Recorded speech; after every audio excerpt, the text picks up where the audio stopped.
Okay, yeah, I don't dress up for these. I just got to spit it out and get the information out. Part four of this series, based on a hour interview with local Nairobi journalist Ndugu Abasai. He is preparing an article. He wanted to talk about belly fat. And I think March is a good month to talk about, we're nearing retirement or just retired or our post retirement, and we don't feel good.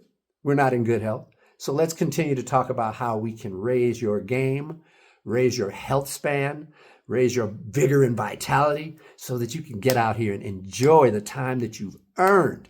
All right, that's enough. I've shown you my enthusiasm because this is my mission in life. So I hope you get something out of it. Remember, what I say does not replace your doctor's advice, but find a good doctor, okay? All right, part four begins. Like, subscribe, you know the drill. Peace.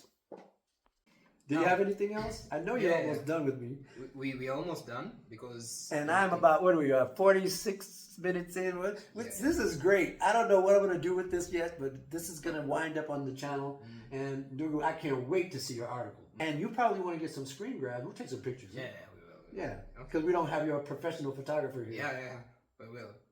Now, we've spoken about sleep and some of the mistakes people make when trying to lose belly fat. Yeah.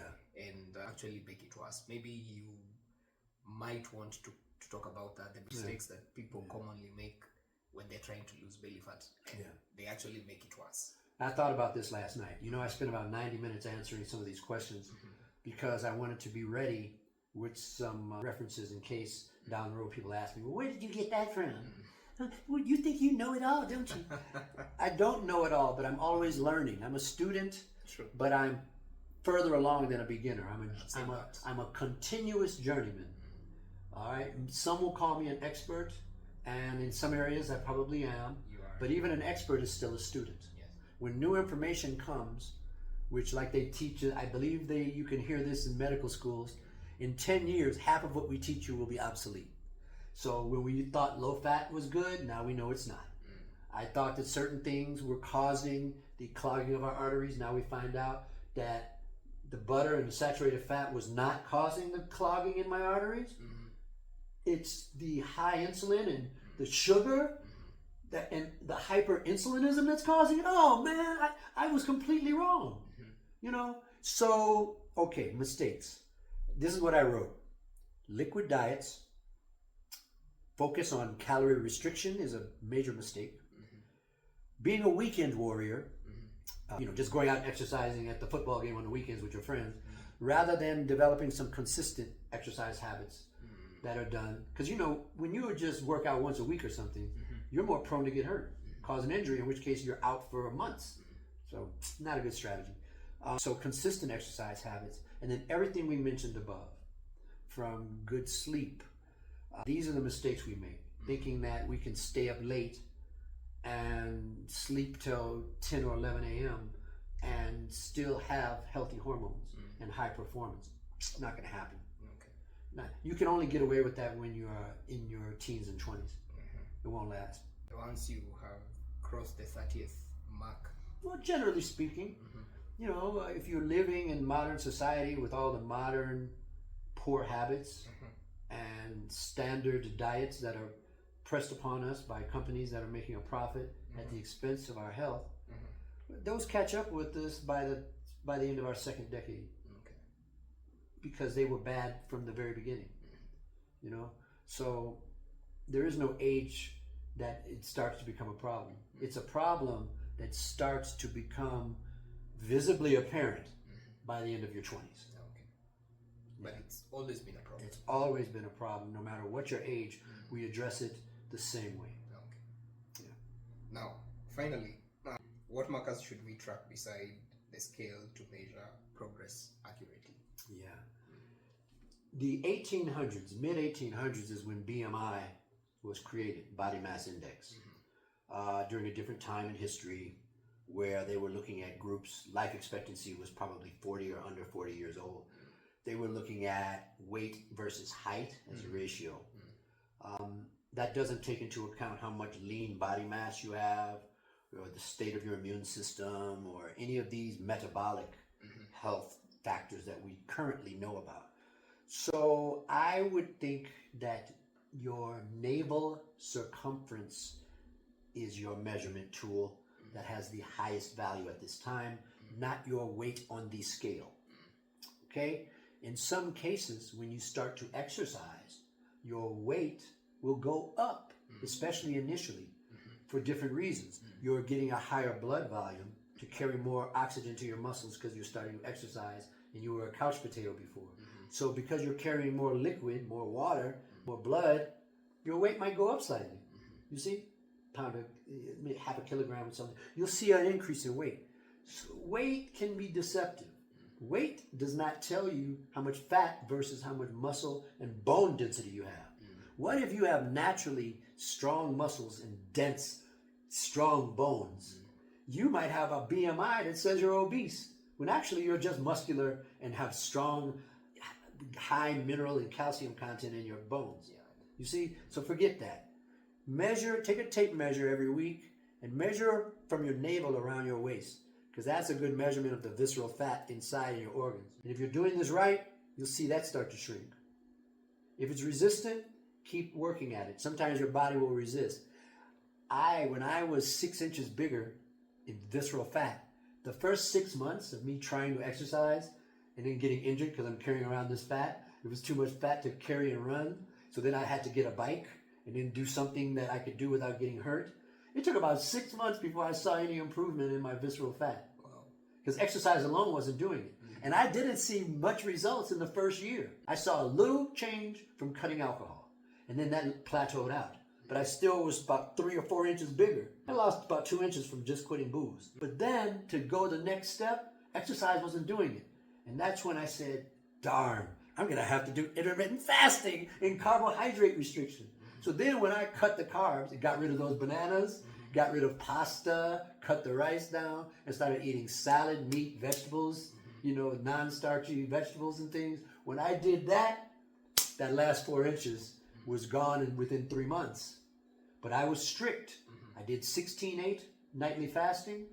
Remember, I had already spent the whole year before getting used to not drinking alcohol. So all that was well behind me. Okay? And the exercise was already on my calendar, where at least 3 days a week I was going out, walking, riding a bike, try to trot a little. Back then I couldn't run. I had been a runner my whole life. And with 10 years off, getting fat, I couldn't run. Oh, I used to go out and then pull a muscle in my calf or hamstring or quads, and I would limp home crying. I'm like, I'm never gonna beat this. I'm gonna die. But I persisted, and eventually my body relented. Eventually it realized that I was not going to quit. And then with the implementation of intermittent fasting and focusing on my protein and healthy fat, that was when I unlocked the key. And that's when I said, oh my God, the miracle I've been looking for. And science backed it.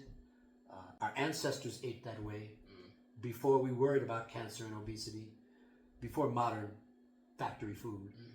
And that's when I said, my God, my whole life I've been searching for these levers with information that was sabotaging getting clear results. I was pushing exercise 35 years ago and allowing people to drink alcohol and eat bread, and because we didn't know. And I was saying eat low-fat foods, which means everyone had hyperinsulin, because the science and what we were learning from the specialists, that's what they were telling us.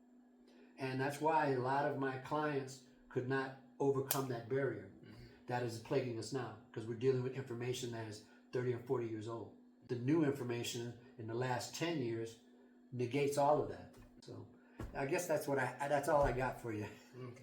I think the baseline here is we keep learning and we keep, seeking knowledge, because every other day there is a new body of knowledge that helps us. But the basics, remember, we're not throwing the baby out with the bathwater. Yeah. The basics are true. Get sleep. Stop poisoning yourself with grade 1 carcinogens, which alcohol is. Get sleep. Say it again.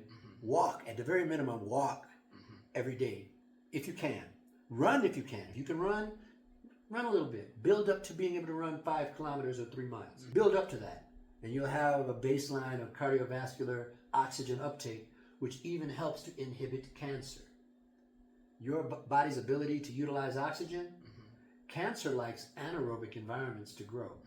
This is not just my words, this is clinically proven. We can look up some of the studies if you have questions about that. But the healthier you are as an aerobic machine, the less likely you are. It reduces your cancer risk. Because then remember, you'll have less obesity, less visceral fat. All of those things are associated with lower cancer risk. So, challenge your body on a regular basis. As you get stronger, you can do more strength training, weightlifting, all the different fun stuff. Drink clean water. Drink water when you're thirsty. I don't say drink 4 liters of water when you wake up. I don't do that. Drink when you're thirsty. Again, get sleep. I think that's the 3rd or 4th time I've said that. Take some quiet time in the morning. Take some time to be at peace with yourself. You're your own best friend. Give your guts a rest nightly. That's the circadian rhythm of sun, day and night. You eat along with that cycle. That gets your hormones and your body rhythm, your circadian rhythm will become regular because your body runs on cycles. When you get in sync with that, you won't be craving garbage food. You won't be craving drugs, alcohol, tobacco. All those cravings will reduce, which gives you the head start you need. And for goodness sake, finally, last but not least, find your tribe. Find your tribe. Yeah. Which is where we found each other. Yes. we were each saving our lives and benefiting from group fellowship while sharing in the spirit of wellness, joy, good health. I was surrounded by young men and women and the Gen Zs. And because remember, most weekends I run with the older crowd. And I tell them, come on, let's go around with the Gen Z. Yeah, Tipwa. Shout out to Tipwa. I know I'm not supposed to put you guys on blast, but I love you and I'm not selling anything. So no sponsorships are involved here. I have nobody selling a product here. Okay, so find your tribe. Please add to them, they add to you. Do these things. They'll enhance your life. Well, good.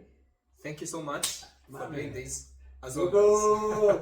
My man, blessings to you and your family. Blessings to you as well. And thank you for sharing your knowledge and for always... Look, I have my notes here, guys. I'm not that smart. You are smart. You are smart. I'm smart enough to know my limitations. Okay, guys. Thank you.